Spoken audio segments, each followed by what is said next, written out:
नमस्कार दोस्तों, आप सभी का स्वागत है आपके अपने यूट्यूब चैनल हरियाणा जी के भाई दीवान सर पे।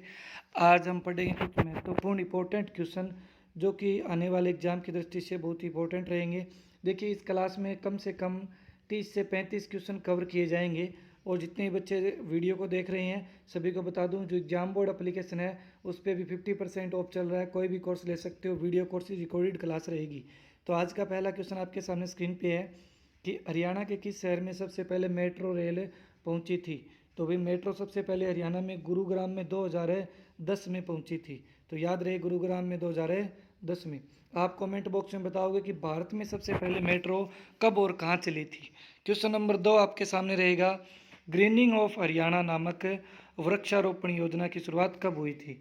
तो ये ग्रीनिंग ऑफ हरियाणा नामक जो वृक्षारोपण की योजना है ये 1989-90 में शुरू हुई थी। क्वेश्चन नंबर अगले पे चलते हैं। क्वेश्चन नंबर अगला है, हरियाणा सीज एक्ट किस वर्ष लागू हुआ था। तो हरियाणा सीज एक्ट लागू हुआ था 2005 में। सीज का मतलब होता है स्पेशल इकोनॉमिक से जोन। ठीक है भाई। क्वेश्चन नंबर अगले पे चलते हैं। क्वेश्चन नंबर अगला आपके सामने है, देश का पहला कृत्रिम रबड़ संयंत्र कहाँ स्थापित हुआ है। देश का पहला कृत्रिम रबड़ संयंत्र तो ये हरियाणा के पानीपत जिले में है। क्वेश्चन नंबर अगला, लगातार 2 बार एशियाई खेलों में 1966 और 1970 के स्वर्ण पदक विजेता कैप्टन हवा सिंह का संबंध है। तो कैप्टन हवा सिंह का संबंध रहेगा बॉक्सिंग से, है ना भाई। कैप्टन हवा सिंह का संबंध बॉक्सिंग से रहेगा। भिवानी जिला है। इन्होंने 1966 और 1970 2 बार लगातार एशियाई खेलों में स्वर्ण पदक जीता है। 4 साल बाद होते हैं ना एशियाई खेल, तो 4 साल का अंतर याद रख लेना। हरियाणा बना उस टाइम और उसके बाद में बात करें आगे 4 साल है बाद में। क्वेश्चन नंबर अगला आपके सामने है, 1978 के बैंकॉक एशियाई खेलों में 800 मीटर में स्वर्ण पदक जीतने वाले खिलाड़ी का नाम बताइए। तो गीता जुत्सी है। इन्होंने 1978 के अंदर 78 के अंदर 800 मीटर रेसलिंग में स्वर्ण पदक जीता था। ये बैंकॉक के अंदर एशियाई खेले हुए थे। क्वेश्चन नंबर अगला आपके सामने, हरियाणा का कितना प्रतिशत क्षेत्रफल एनसीआर के अंतर्गत आता है। एनसीआर नेशनल कैपिटल रीजन, राष्ट्रीय राजधानी क्षेत्र जिसे हम बोलते हैं।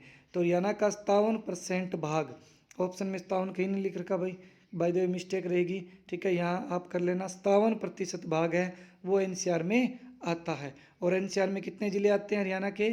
14 जिले एनसीआर में आते हैं। नवीनतम जिला कौन सा रहेगा? चरखी दादरी।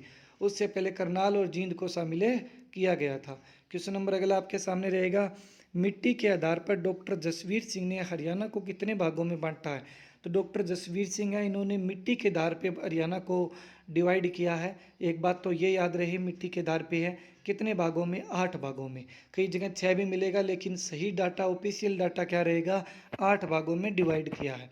क्वेश्चन नंबर अगला, डॉक्टर व्लादिमीर कोपेन के अनुसार हरियाणा में मुख्य रूप से कितने प्रकार की जलवायु पाई जाती है। तो भाई, हरियाणा में आर्द्र और स्टेपी 2 प्रकार की जलवायु पाई जाती है। कैसी कैसी?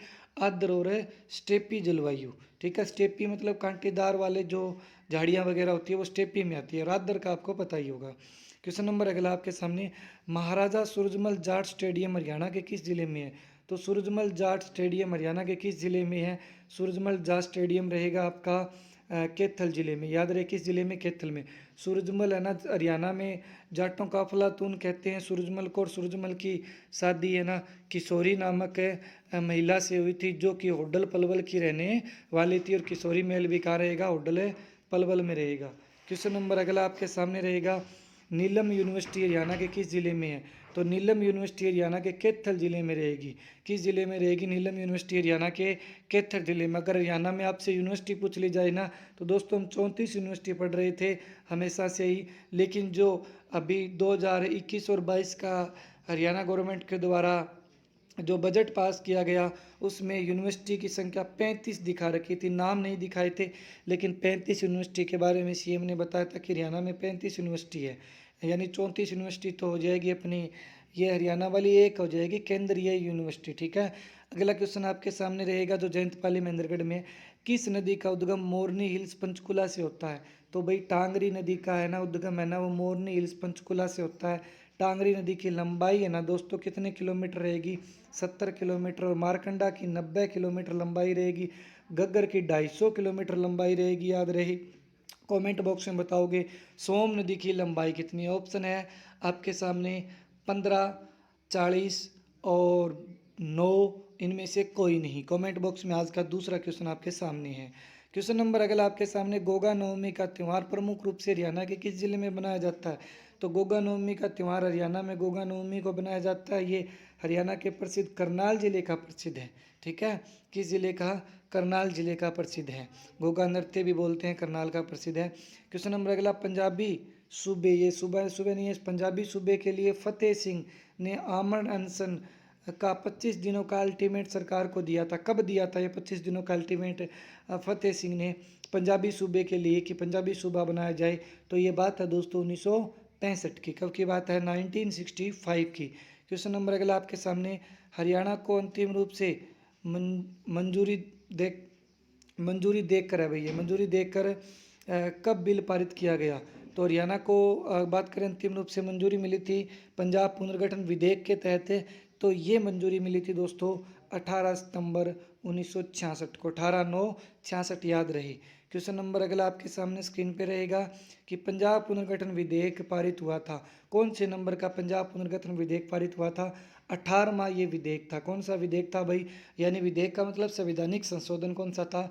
18वां था। राज्य कौन सा बना था? हरियाणा 17वां राज्य बना था। ठीक है, भारत का। और अगर आपसे पूछ लिया जाए जनसंख्या में हरियाणा की अभी पोजीशन क्या है, तो 18वीं पोजीशन है। क्षेत्रफल में हरियाणा की पोजीशन 21 से घटकर 20 हो गई है। क्वेश्चन नंबर अगला आपके सामने स्क्रीन पे, पंजाब का पुनर्गठन किस संवैधानिक संशोधन के तहत किया जाना निश्चित हुआ था? तो आपको ध्यान होगा, देखो हुआ था ना, वो तो आपको पता है 18वां संवैधानिक संशोधन था 1966 में। लेकिन एक बात याद रहे कि आपको पता है कि 1956 के अंदर 14, अपने बात करूँ मैं, राज्य प्लस 6 केंद्र शासित प्रदेश, कुल मिलाकर 20, इन सभी का पुनर्गठन करना था। क्या करना था? दोबारा इनको बारे में दोबारा इनको बनाना था, पुनर्गठन करना था। तो ये 7वां संवैधानिक संशोधन था। इस टाइप का क्वेश्चन आ जाए, क्योंकि बच्चों को 7वें और 18वें में बहुत अंतर है। 17वां तो स्पष्ट गलत था भाई, ठीक है, किसी तरह का नहीं रहेगा। बस याद रहे कि 7वां संवैधानिक संशोधन 1956 के तहत 14 राज्य और 6 केंद्र शासित प्रदेश का पुनर्गठन करना था। लेकिन पंजाब पुनर्गठन विधेयक पारित हुआ, क्या बोल रहा हूँ मैं, पारित हुआ। तो ये बात करें 18वां संवैधानिक संशोधन 1966 में पारित हुआ था। क्वेश्चन नंबर अगला आपके सामने रहेगा कि हरियाणा राज्य में देवी रक्षक योजना कब आरंभ हुई? देखो बड़े कंफ्यूजिंग क्वेश्चन है।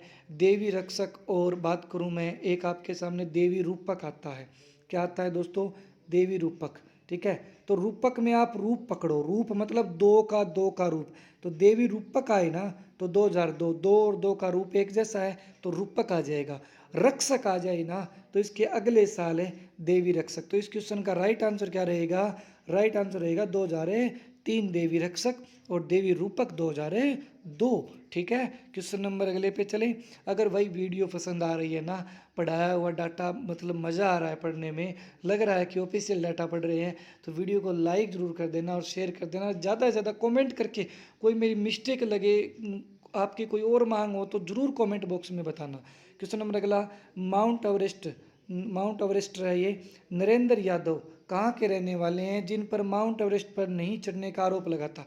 इसने दावा किया था नरेंद्र ने कि मैं माउंट एवरेस्ट पे फतेह हासिल कर ली है, लेकिन इन्हें अवार्ड भी मिलना था। ठीक है, जो अवार्ड मिलता है, तो लेकिन अवार्ड देने से थोड़ा सा पहले इस पे आरोप लगा कि आप नहीं चढ़े। तो ये कहाँ के रहने वाले थे? इन्होंने कहा कि मैं चढ़ा था। तो ये रहने वाले थे रेवाड़ी जिले के। किस जिले के? रेवाड़ी जिले के। क्वेश्चन नंबर अगला आपके सामने, हरियाणा के चुनाव आयुक्त बने हैं, तो कौन बने हैं? दलीप सिंह की जगह अभी अगर बात करूं मैं, तो हरियाणा के चुनाव आयुक्त गणपत सिंह बन गए हैं। कौन बन गए हैं भाई? गणपत सिंह। याद रहे, जींद का किला भी याद आ रहा होगा आपको, 1775 का गणपत सिंह। तो भाई यही गणपत सिंह अपने और हैं, ये दूसरे, ये चुनाव आयुक्त बन गए हैं। ठीक है, गणपत सिंह। उसके बाद अगला क्वेश्चन, नर नारायण गुफा हरियाणा के किस जिले में है? काफ़ी पुराना क्वेश्चन, काफ़ी बार रिपीट हुआ क्वेश्चन। तो ये इसका आंसर रहेगा यमुनानगर में। नर नारायण गुफा कहाँ रहेगी? यमुनानगर में। क्वेश्चन नंबर अगला आपके सामने, हरियाणा में वनस्पति वन योजना कब लागू हुई? तो हरियाणा में वनस्पति वन योजना लागू हुई थी दोस्तों 2003 में। देखो बहुत मुश्किल से क्वेश्चन है ना, छांट छांट के कहीं ना कहीं से, मतलब इनको क्या है कि हम बोलें तो ढूंढ ढूंढ कर इकट्ठे किए जाते हैं, बड़ी मेहनत बनती है, मेहनत लगती है, ठीक है। तो लाइक आपका फ़र्ज़ बनता है करने का। क्वेश्चन नंबर अगला आपके सामने, अफ्रीका की सबसे ऊंची चोटी किलिमंजारो पर फतेह हासिल करने वाली अन्नू कुमारी किस जिले की रहने वाली है? तो एक बात तो याद रहे, अफ्रीका की सबसे ऊंची चोटी किलिमंजारो, ठीक है। पाँच पाँच इधर लिख दो, बीच में 8 और 9 लिख दो। कितने मीटर ऊंची है? 5,895 मीटर, ठीक है। तो ये हिसार जिले की रहने वाली है अन्नू कुमारी, इन्होंने फतेह हासिल की है किलिमंजारो पे, ठीक है भाई। क्वेश्चन नंबर अगला आपके सामने, हरियाणा सरकार द्वारा बालिका शिशु वर्ष कौन से वर्ष को घोषित किया गया? तो बालिका शिशु वर्ष बनाया गया हरियाणा में 2006 से। कब से बनाया, कब बनाया गया था? 2006 का जो वर्ष था ना, इसे बालिका शिशु वर्ष के रूप में घोषित किया गया था। क्वेश्चन नंबर अगला, हाल ही में हरियाणा के प्रथम शिक्षा मंत्री रह चुके डॉट डॉट का निधन हो गया है। तो बताइए कि इनमें से कौन हरियाणा के शिक्षा मंत्री थे जिनका हाल ही में निधन हो गया है? तो भाई हरियाणा की अगर बात करूं, बहादुर सिंह, ठीक है दोस्तों, बहादुर सिंह का हाल ही में निधन हो गया है, ठीक है। ये नारनौल जिले, नारनौल महेंद्रगढ़ के रहने वाले थे। ये हरियाणा के पहले शिक्षा मंत्री थे, ठीक है। तो बहुत ही अच्छे लेवल का क्वेश्चन बनेगा आपके सामने ये। अगला क्वेश्चन आपके सामने रहेगा कि बिदक्यार झील का प्राचीन टाइम में क्या नाम था? देखो बिदक्यार झील है ना दोस्तों, कैथल में है। किस जिले में है बिदक्यार झील? है कैथल जिले में है। और इसका प्राचीन नाम है ना केदार्थ तीर्थ था। क्या नाम था? केदार्थ तीर्थ। तो इसके प्राचीन नाम में वामन पुराण आपने सुना होगा ना, वामन पुराण में जैसे आप सुनते हैं कि वामन पुराण में ब्रह्म सरोवर का जिक्र था, उसी तरह वामन पुराण में बिदक्यार की जगह केदार तीर्थ का जिक्र था। और ये केदार तीर्थ आज है ना बिदक्यार झील के रूप में जाना जाता है। जो कैथल के हैं उनको शायद इस बात का पता भी होगा। अगले क्वेश्चन पे चलें। क्वेश्चन नंबर अगला, किस नदी का उद्गम मोरनी हिल्स पंचकुला से होता है? रिपीटेड क्वेश्चन है। कमेंट बॉक्स में आपकी कितनी तैयारी हुई है इस क्लास के अंदर, आप इसका आंसर दोगे। क्वेश्चन नंबर अगला, किस नदी का उद्गम मोरनी, ये रिपीट हो गया, इसका आंसर आपका है ग्रीनिंग ऑफ हरियाणा नामक वृक्षारोपण योजना कब शुरू हुई? अभी भी पढ़ाया, आंसर देना, ठीक है। तो bye bye, goodbye, Ram Ram, नमस्ते, मिलते हैं अगली क्लास में। और एग्जाम बोर्ड एप्लीकेशन में आपको जानकारी के लिए बता दूं, जो अपनी एग्जाम बोर्ड एप्लीकेशन है इस पर आपको अभी 50% ऑफ मिल रहा है, बिना कोई कूपन कोड आप लगाए फ़ायदा उठा सकते हो, ठीक है। जानकारी के लिए एक और बता दूं, जो अपनी हरियाणा जीके की 4th एडिशन बुक थी ना भाई, ठीक है, वो अभी मात्र 60 रुपये में हम दे रहे हैं ऑनलाइन। और 60 रुपये आपके लगते हैं स्पीड पोस्ट के, कोरियर नहीं करते, स्पीड पोस्ट के, ठीक है। तो कुल मिला के 120 रुपये में आप अपने घर बैठे कोरोना टाइम लॉकडाउन में आप मंगवा सकते हो, पढ़ सकते हो। जो अभी पढ़ गया ना दोस्तों, मजाक नहीं, वो जॉब लग जाएगा। और जो आप सीरियस नहीं लेगा ना, ठीक है, तो उसको जॉब है ना भविष्य में कभी नहीं मिलेगी, क्योंकि वो चीज़ भूल जाएगा। जब ये वैकेंसी आएगी ना, पूछते रहते हैं बच्चे पेपर कब होगा, पेपर है ना, मैं बता दूं आपको, सितंबर और अक्टूबर में पेपर जाके आपका हो जाएगा आसानी से। ये 1.5-2 महीने की बात है, और उसके 1.5-2 महीने बाद आराम से पेपर, यानी आज से 4-5 महीने बाद पेपर हो जाएगा। तो याद रहे, अक्टूबर तक आपका, सितंबर तक आपका पेपर होने की उम्मीद है हरियाणा पुलिस की। तो भाई तैयारी में लग जाइए। तो गुड बाय, राम राम, नमस्ते।